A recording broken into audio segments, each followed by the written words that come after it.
creates educational gaming commons, and so in the next 5 minutes I want to talk about two things that are going on right now that hopefully will add a little spice to this whole education thing while we're here. So the first thing is a project that we've codenamed EconU, right? We build games, that's part of what we do. This is our latest product. It is being designed for Economics 102 in conjunction with Dirk Mateer and Dave Brown, who teach somewhere in the neighborhood of 3,000 to 5,000 students a year. This is a game we built for them to help articulate concepts of economics. The hope is to make this kind of a capstone project. The idea behind the game is to essentially build a college. And in doing so, you have to learn all sorts of things, elasticity, supply and demand, all sorts of different concepts that of course in economics. But aren't always the easiest thing to articulate. Both of them are great instructors, but this is meant to be a way to augment that in a fun and playful way. One of the nice things about this, and the reason I bring this up is because as our morning keynotes talked about, we listened to what a lot of you guys had to say before we started building this. So the engine behind this that's being used for economics now can and we hope will be used for other subjects, engineering, biology, health and human development. The content is being designed in such a way that it's really, really modular and it's really, really easy for us to go back in and add in dimensions for different disciplines without having to rebuild the game completely. So if you are interested at all in this, please let us know. We'd be more than happy to work with you in the future.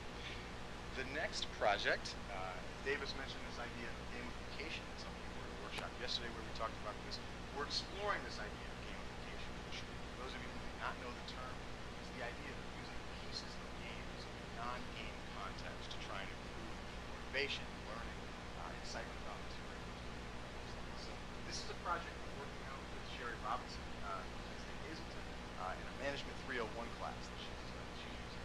The class is kind of a hybrid. There's a lot of discussion that goes online. We tried to do this one, add in a lot of these little game elements, right? Points, voting, achievements, badges.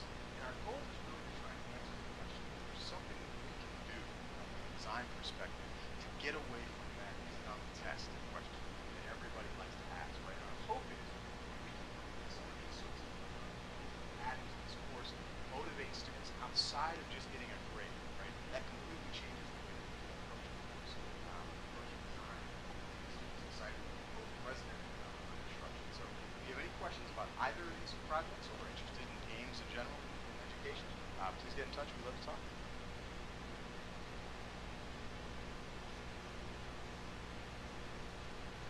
Now I'm going to turn it over to, I believe, Brett Bixley. We'll talk about Lynda.com. Yeah, all the excitement. So, I'm Brett Bixler. I'm the lead instructional designer at Advanced Training Services, and I've got a question for you.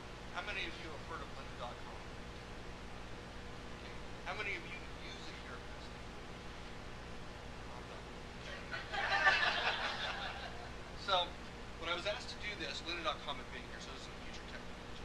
Well, what I'm going to talk about here in the university is future as well as present as of Tuesdays. So, what is Lynda.com? I'll go quickly through it. There's thousands of tutorials, video tutorials. We also have things on photography and things you might not think of Lynda.com, because most people think of like Excel training and that sort of thing. The neat thing that they have on here that's fairly new, that I find really fascinating, they have these interviews and documentaries with people that are leaders in the field. They might be a business leader, in some cases they're artists, and they talk about their vision and how they got there. Those of you that might have read Mad Magazine as a kid, or maybe still read it, they do an interview of one of the guys that does some of the cartoons for there, where his inspiration came from. Really neat things, just fun to dive in and read it. So, Lynda Campus, what is it? It's a recent upgrade that Penn State acquired for Lynda.com. You have everything that you had before, but now what you have in addition is you have an individual profile, you have bookmarks, you have certificates of completion, and some training material. Your individual profile right now is optional. When you sign into Lynda.com, if you haven't been there for a while, you're going to see this screen or something very similar to it. Your first name and last name are needed only if you want to obtain a certificate of completion, because you've got to have your name on it. Okay? Your email address, and this is kind of strange, so bear with me here. Your email address is only needed if you plan on leaving Penn State at some time. Well, 11% are going to. But if you were, if your students were, if they put their email address in there and they went to another company or they picked up a personal Lynda.com subscription, they could have access to all their old bookmarks and certificates and so on. That's what that's about. But if you talk to individuals and they ask, do I have to fill any of this stuff out? The answer technically is no, but at least now you know why. You need first name and last name for search, and you need the email address in case they leave and get another type of subscription to Lynda.com. Bookmarks, we all know what bookmarks are. You can set up, shows where you've been. You can also set bookmarks for what you've been back to. Certificates of completion are pretty neat. You can get a certificate after you complete an entire lesson, and you get your name on it. You can print it out. What's really cool though is that you can get it in an email that you can send to your supervisor, boss, or whoever, and you can also embed it like in a blog post or so on. Makes it much harder to spoof that sort of thing because that's coming as a live feed from their database at the time that somebody's using. I've tried my best to go in and spoof the tutorials. So when you go into Lynda.com, you see a major lesson in Excel with 20 videos. So I've tried going in each individual video, clicking it, launching, and stopping. And somehow keeping track of the time you spent on it or something. I haven't found a good way to spoof them. If I do, I'll let you know, but I hope so far as I can tell, these things are, which is kind of nice to know. Training history, it keeps track of all sorts of things like activity, your movie history, your course history, your bookmarks, and your certs. And so another question that comes up is that, well, it is right now for iOS devices. There's an app out there. They promise us they're working on an Android app. Could be sometime next year. You can use a mobile browser, but you'll have a less than optimal experience because it's not optimized for that. So. And if you want more info, I know that's a hideously long URL, but if you just go to lynda.ps, click on the News tab. This is one of the top tabs right now. It talks pretty much about what I just showed you, a little bit more. Question?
So we've heard about the presentation practice studio or room, and we're upgrading that technology to the One Button Studio, and that's an upgrade in the technology. And I'm just going to talk about that real quick and give you a short demo. And if you haven't heard about this before, basically the One Button Studio is a simplification of the studio experience. It's a place to provide a place for presentation practice and capture. It's a place where we can simplify what it takes to actually shoot video in a studio environment. And the idea is to really just take the focus off of technology in a media project and put it back into teaching and learning. And to talk about that real quick, typically just to give you a compare and contrast, things you need to know when in a traditional studio, things that a student needs to learn in order to operate that, would be things like setting up three-point lighting or some other lighting scheme to light themselves or another subject, how to set up and record audio, how to operate a video camera, which can differ from studio to studio, from year to year. A freshman may see a different camera in a studio than as a junior than he did as a freshman.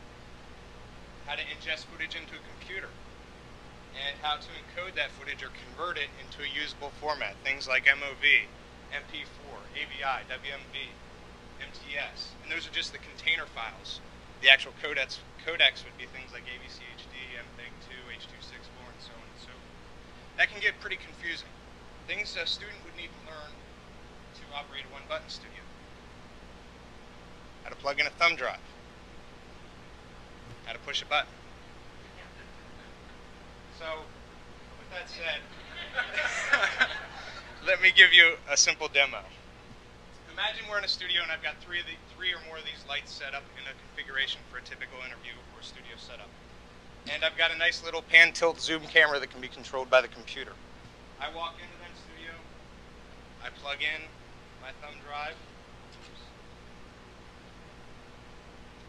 You're not going to be able to see this from where you're at, and if I have enough time I'll show it to you, but this thing will start dancing. The light will go on. And this thing will initialize the camera. And on a screen in front of me I will see whatever I'm shooting, typically myself. I have a button here. I press this button. It starts recording. Then I can go ahead and give my presentation, or I can do whatever it is that I want to do on video.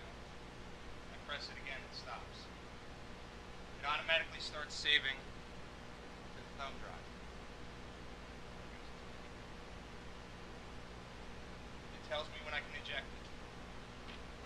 So from here, I can go to any computer with QuickTime on it, plug that thumb drive in. It's already encoded into a usable format.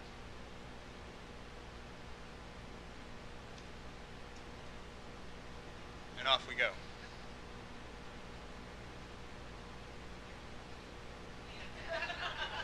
Is it a little anticlimactic?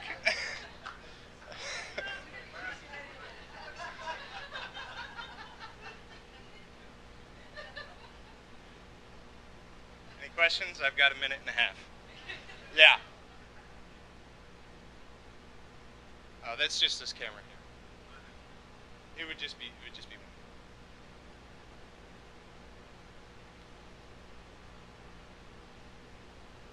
Well, what we'll do, the room that we're putting it in the Knowledge Commons to start, and then we'll start moving it from there if there's a need for it.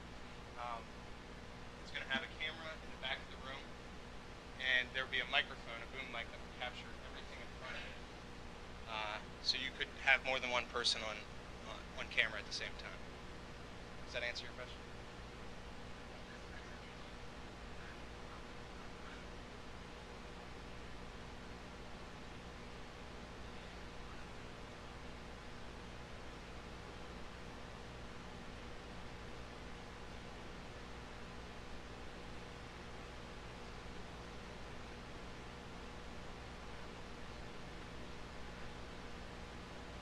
So you're saying like multiple angles?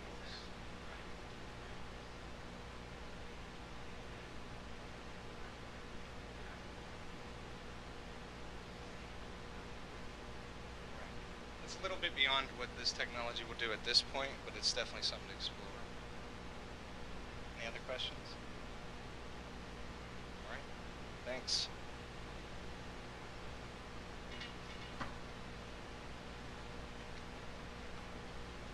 So that's going to go into the Knowledge Commons in January, and then I think as soon as we get that tested out a little bit, we'll be ready to start offering that potentially.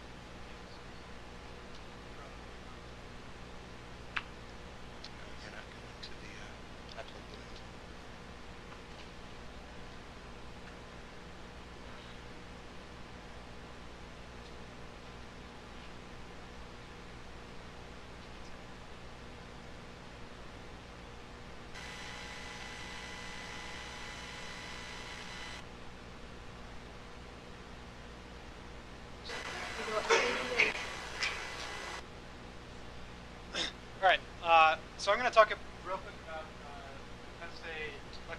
pilot and about the Echo 360 system. If you're not familiar with the lecture capture pilot or what lecture capture is, about 6 or 9 months ago, we engaged the committee to start looking at lecture capture technologies. Essentially, what lecture capture is a set of technologies that really streamlines the capture of audio and video publishing for students to view. And the typical, given the name, obviously, the typical use for that is recording in-class lectures. The product that we selected was called Echo 360. We're going to be probably piloting other vendor products in the spring.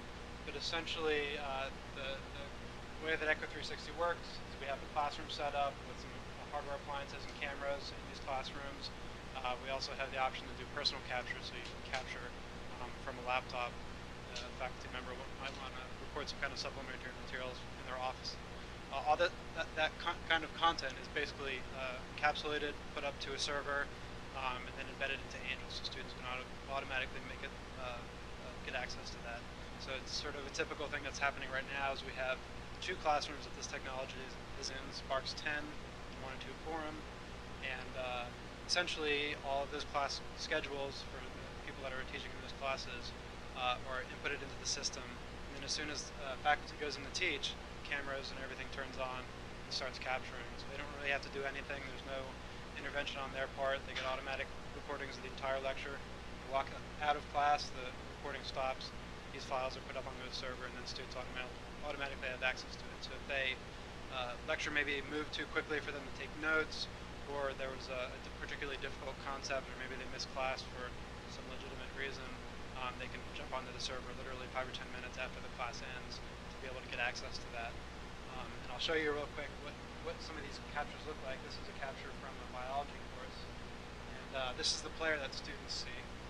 As you can see, there's the faculty member's slides on the left-hand side, and the video camera that's in the back of the room, so you can actually see the faculty member walking around. That's more interesting for if the faculty wants to write something on a whiteboard or do some kind of demonstration that video is captured. You can't turn either of those things off, so you don't really care about the video. You can turn that part off. If you're familiar with Adobe Connect, it kind of looks similar to that. Let me just play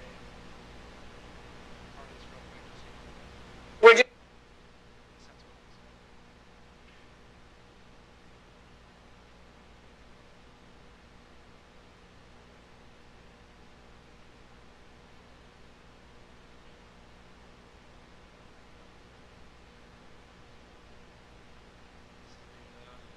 Problem with live demos. So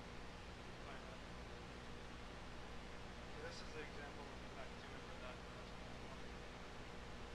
is going to cover some material that we were not able to cover in our 15-minute lecture time period. So this is actually a faculty member that had a group project that you want to introduce to the class, but didn't really have class time to do it. So in his office, he listed about a 15-minute video introducing the group project and all the what do I mean about what I mean that healthcare is policy profession? Well, part of what I want you to try and understand is every single video is automatically chaptered, so a student can, instead of watching probably the entire lecture, like they don't necessarily want to do that, they can jump specifically to the part of the lecture maybe where they're having a problem, just review that part. They're not really sure, they can do a search. So this is the bio class, and I had a question about amino acids. I can just do a quick search for that and go straight to the slide that had the section about amino acids and jump to that. Okay, we're getting a lot more evenly split questions. Yeah, you guys get quiet all of a sudden when it's evenly split. So we're getting more evenly split questions. So most people said A or B. So if you have that, really ramps up right before exams are due, and students get to kind of round out what they learned in the lecture at that point. Just a real quick note about lecture capture. Lecture is not really the ultimate goal for quality teaching at the university. At one point maybe it was, but it's kind of funny that we're pushing this technology, lecture capture, and I really think that actually lecture capture is a first step to better teaching practices. I guess that's my gong. This is actually a way for faculty to move the lecture outside of the classroom, up into videos online, and to do some more active learning in the classroom. So it's sort of the first step towards that, sort of a transitionary sort of technology. So that's lecture capture. And you can find more at capture.psu.edu.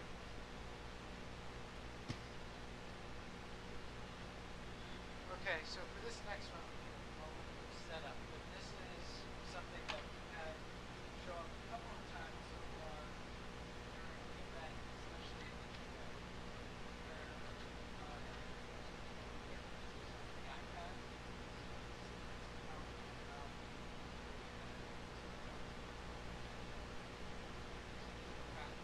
So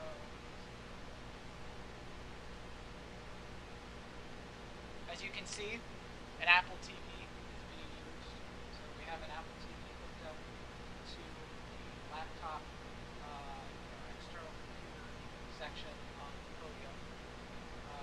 It's just a matter of setting up on the iPad and then we'll demonstrate. Yes?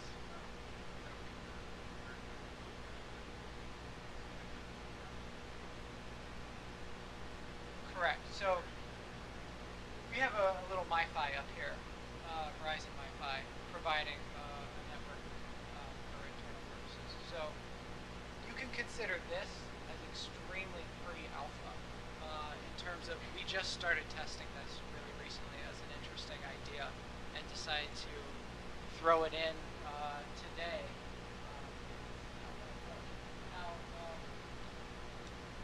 One thing we're doing right now is we're mirroring. So everything that I see on my iPad right here is what you're seeing displayed on the screen. This can only be done if your iOS device is updated to iOS 5, and if it's an iPad 2 or an iPhone 4S.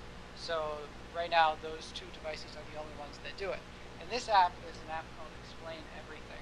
You can import slides from PowerPoints, do all sorts of things to get media and content inside of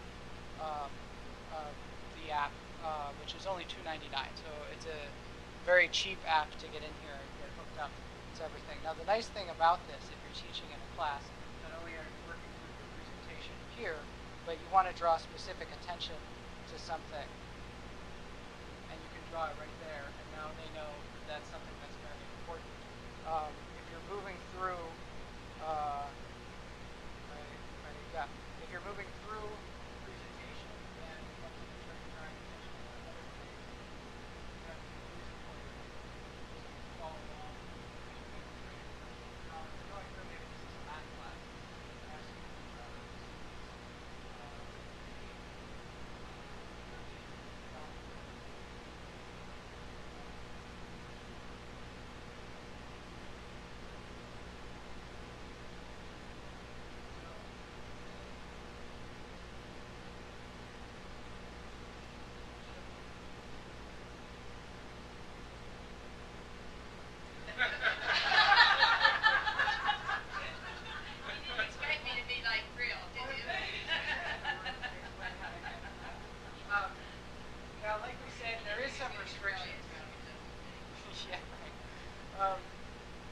for example, it won't currently work on Penn State's network. You need to have a network that you create yourself, so we're using a MiFi to handle that. But it handled Prezi, it handled various video games in our testing. So this is an interesting application, especially for if you're thinking of the material that's needed in the classroom. What if projectors are very expensive? What if you could take it down to $100 Apple TV, $400 iPad, and less than $1,000 HD TV? And how much can you strip down the entire classroom to just those components? So it's also useful if you're working, for example, with our mobile media pilot. Lots of students have created mobile media on their iPods and want to share it during class. There's no maneuvering of the files to get to a specific computer to show it. You just share it, you airplay it directly from your iPhone or your iPod onto the Apple TV, and now it's there for everyone to watch. So there are lots of interesting applications that we've only just begun to explore. What's your question? Not yet, although I've heard rumors on the rumor sites that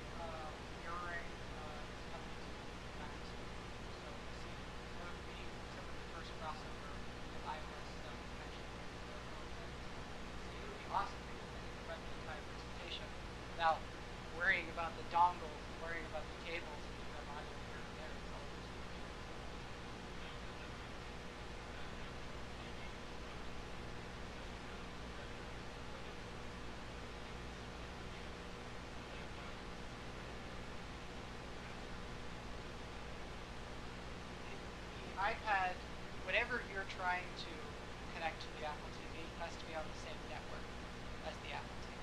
So there is a network infrastructure issue to deal with.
It's a very interesting early stage idea that we've started to experiment with. You can see the possibilities here to reduce the podium to maybe a single device. Okay, I think I'm before my time. Any other questions maybe for anybody? That was explain. I have a note. Explain everything. Yeah, it's a $2.99.